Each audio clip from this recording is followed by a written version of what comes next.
The iPhone 8 Plus was released in 2017 with a 5.5-inch IPS LCD display with brightness levels up to 625 nits, a very sleek design, also with a back glass for the first time with an aluminium frame to make it very solid, and an IP67 water resistance rating to keep it safe even after a splash. Let's see how great this phone is.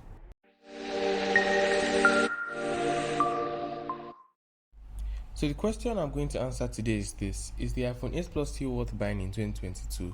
This may sound crazy as it's a 2017 flagship, so that means it's going to be at 5 years old this year by September 12. Now, if anyone has noticed something with Apple, you guys might not have noticed, but I noticed it, and Apple has pushed support for the iPhone 6s and 6s Plus for 7 years now, so that's 7 years of software updates. Now, initially, Apple said it will support its devices for about 5 to 6 years. That's 5 to 6 years, 5 years for the base models and 6 years for the Pro models.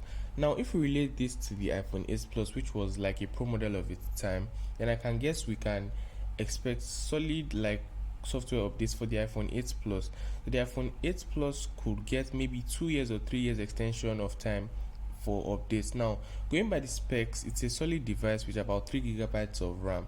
And if you know anything about Apple, is that RAM doesn't necessarily define the speed of your device.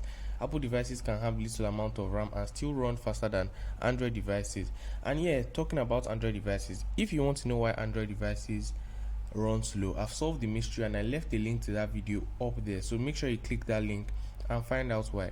Now, if I'm coming back to the topic of the iPhone, I feel the iPhone 8 Plus still handles everyday tasks great, and even gaming is considerably good on the iPhone 8 Plus. I mean, I've played Call of Duty and some other games on this phone and it didn't lag or anything like that, but that does not go to say that it might not lag from time to time based on heavy usage. You understand what I mean? Now, talking about the design of this phone, it might look outdated to some people based on today's standards or some people's preferences. Some people don't just like the bezels. Every man has their cup of tea, but I feel the bezels are okay, you can ignore them.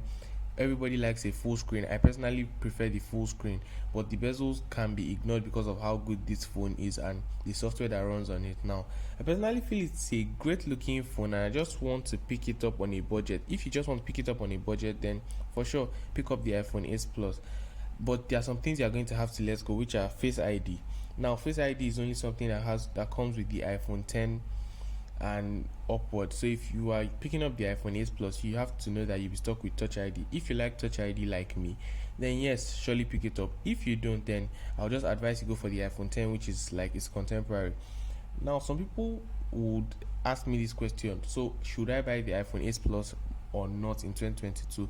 And my answer is yes, only if you don't mind the bezels, Touch ID, and the general device like Outlook.